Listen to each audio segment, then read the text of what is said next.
Yeah, Kevin, with what Coach Tomlin said the other day, in terms of not having done anything yet to earn the first team reps and things like that, is that just him trying to motivate you to work harder and kind of be at your best at this time of year? I think it was just a statement. I just have not haven't done anything. There's nothing to look at for my body of work right now. Like I have not practiced once, except for yesterday was like my first kind of half practice. So I mean, he wasn't lying. I can't lie and say he was lying, but it wasn't like, it's just read differently on Twitter. If you don't get how he says it, reading it sounds worse than it really is. Brooke Pryor. Sorry, I was trying to get back over to unmute myself. When he talks about earning everything, how much do you feel like the staff is weighing what you were able to do last year and some of those spot starts when you were filling in for injured guys, as it factors into maybe where you fall in the line with the ones or the twos this year? I think they go year by year. It's more one of those things of what have you done for me lately type of thing. I mean, you can't really go off somebody's last year. You got to see what they're doing this year. I still have to prove myself. I'm not a number one proven guy. So, I mean, I still have to prove myself, Tim Benz. Kevin, what have you been struggling with injury-wise, and do you feel behind right now? Do you feel like you can catch up from this point by the time the regular season starts? I missed the first part. What did you say? I said, what have you been struggling with injury-wise specifically, and do you feel like you can catch up in time for the regular season to start? Yeah, I feel like I could catch up. It was a ankle injury. It just kept lingering. And, it's one of those things where you don't want to go out there and hurt it more. It's one of those, if I were to go out there and look bad, then it's just going to mess up my reputation. If I'm hurt and you put me up against Cam, it's going to make me look worse. So I took as much as I can, to get back, to get right. Because I had to get 2 PRP shots, and I really couldn't be back at that time. So I feel like I'll be able to get back in it. I'm feeling 100% or close to. Joe Rutter, Trib. Yeah, Kevin. I'm sorry, I missed the kind of shots you said you got. And was there a level of frustration at the length it took you to get back? Oh, definitely. The little PRP shots where where they take the blood, spin it, and put it back in. And, the frustration was me not being able to prove myself, just off of all the work that I've done in the offseason, to be hurt and not be able to show my stuff. And then have to watch my teammates do run drills and the one-on-ones and stuff like that, like some of my favorite things. And another aspect is just walking around in the locker room, walking around the facility, people asking me, are you all right? Are you okay? And they're doing that every day. And it gets to the point where you like, do people feel like I'm dragging it on? And it makes me want to come back earlier, even though I know I'm really hurt. So, that's one of the frustrating things. You don't want to be on it too long, but you gotta be able to be smart about it. Don't want to come back injured. Mark Cavalli, The Athletic. Hey, Kevin, I know you got to see this offense a little bit in OTAs, but now you're out there hitting, or at least watching a little bit. What do you like about the Canada's offense when it comes to, the run game? I feel like we can gain more confidence in the plays. The way that we break down plays and the way that we watch film and stuff like that, they simplify it for us enough to where we can come off the ball 100% confident in where we're going and who we're going to. And, the misdirection helps us in all aspects, getting the defense confused before the play starts and us still knowing where we're going confidently.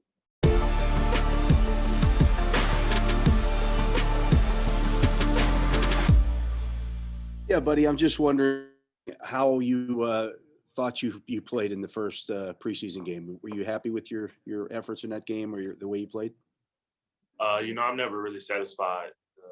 Just me, I feel like I can always get better. There's things I can go back to the drawing board and get better at.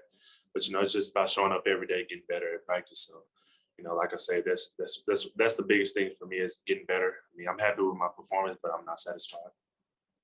Brian Backo. Hey, buddy. When it comes to Vince Williams, I know you weren't with him very long, but Jerry O said that he was holding up the standard in your room. What were you able to gather from him during minicamp, and who else is kind of taking you under your wing, whether it's someone like Cam Hayward or Tyson or someone like that? Vince, he was a different dude. So when I first got in, my first time meeting him, like in person, finally, he was like, "Oh, you buddy, huh?" I was like, "Yeah." He was like, "Oh yeah, yeah. Take this box to the car." I was like, "Bro, it's my first time meeting you." But nah, he was a good dude. You know, just the game he played. You know, you can tell he played with a lot of effort, a lot of energy. You know, he was a big time guy. But you know, I think the linebacker room has really been guys that's helped me out a lot, like Rob and Devin. You know, Chico, those guys. Those guys been, you know, laying down a great standard for the room, you know, just showing how they play, you know, what the standards are. Like you said, Coach J.O. said the standards ain't changed, but that's for anyone in the room. The standards are the standards.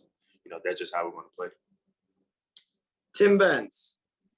Buddy, how much do you think your potential for playing time changed once Vince did retire? How much do you think the prospect of getting out on the field more often adjusted and what the coaches might ask of you now because he isn't on the roster? For me, I really just try not to worry about that. You know, I just try to, you know, contribute to the team however I can. Just show up every day, like I say, get better.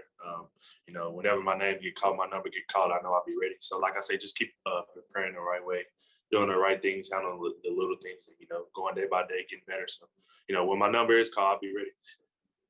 Mike Pizzuto. Hey, buddy, your coach, Jerry Olsavsky, has said that he can tell you're a hitter. Have you always been that? And do you have one or two that are favorites of yours over the years where you really got somebody and it satisfied you? Yeah, I would say I always been, you know, a big hitter because, of course, this game it involves a lot of physicality. But, you know, like it's something that I embrace. You know, I love to hit. It's fun. It's a big part of the game. And, I would go back to my UCLA hit my freshman year in high school. That was a big hit, pretty big hit. It was in the Rose Bowl. So, you know, it's something I'll never forget. You know, like I say, that's you just have to fall in love with that part of the game, you know, especially if you're a linebacker on the defensive side of the ball. Jeff Hathorn. Buddy, you mentioned that you'd be ready when called. How familiarized are you with the defense, and how do you feel about the role on special teams?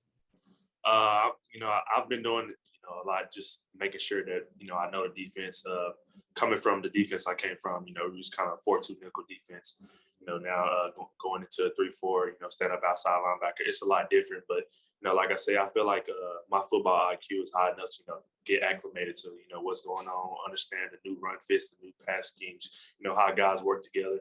You know, that's the biggest part for me, not understanding my job. That's the easiest part for me. But knowing what guys doing around me, that only makes my job easier. Jim Colony. Hey, buddy, how is Jerry O as a coach? Is he more of a nice guy, pat you on the back, encouragement, or is he a tough love guy? He's a tough guy. You know, I would say that, you know, he's all about finding the positive in everything. You know, like I said, he's tough, and you know, he's one of them throwback linebackers back in the day. So that's, you know, what type of tough I'm talking about. But like I said, he's a great coach to me because he always finds the positive in everything. You know, he's only going to help you get better, but he wants you to have that ultimate confidence, you know, that you need to have to get there. So, you know, like I say, he's a tough guy, but he can, you know, help you in a positive way, but don't get it twisted, like I said. Anthony Jaskolski. Hi, buddy. You said earlier that there were some things you wanted to get better at and work on. I was just wondering what specifically are those things you want to improve at? I would just say for me, you know, getting off blocks, you know, not staying on blocks too long, you know, like I say, striking and getting off blocks. You know, my communication, you know, it's good, but it can get a lot better, you know, just being up here with these guys is, you know, seeing how much communication is a big thing, you know, talking to guys, making sure everyone is on the same page, you know, just being out there, going out there with that ultimate confidence, communicate, you know, guys understand that, you know, you're a rookie, but still they expect high standards from you to go out and communicate like you're a vet. So, you know, like I say, little things like that, you know, just being where my feet are, just continue to get better however I can. Nick Fairbaugh. Hey, buddy. So far, what are you learning? Are they having you learn both Mac and Buck, or are you kind of just learning Buck as it stands right now? And you talked about that vocal leadership. Do you feel like it's a responsibility with Vince now? He was kind of the vocal voice in the room. Do you feel like that's kind of part of your responsibility to speak up and fill that void? Right now, I'm just learning Buck, but Coach Jo always tell everyone in the room, you have to be ready to play whichever position. Like I was saying earlier, whenever your number is called, you have to be ready. So I try, like I said, I like to know what everyone around me is doing. So it's kind of that for me. But like I say, for anyone in the room, you're asked to be a vocal leader just because that's the standards you're asked. And being an inside linebacker in this part of the game, you have to be a vocal leader. You have to get guys to get behind you. That's, like I say, that's that ultimate confidence. You showing guys that you know what you're doing. You can go out and talk and run a defense. That only make guys around you believe in you. So, like I say, that's just something I try to take care of for me. Alan Saunders. Yeah, kind of right along that line. What do you feel like has been the most difficult part of the transition for you? Has it been, the physical, the speed, or the mental? I would say just the speed of the game. It's a lot faster.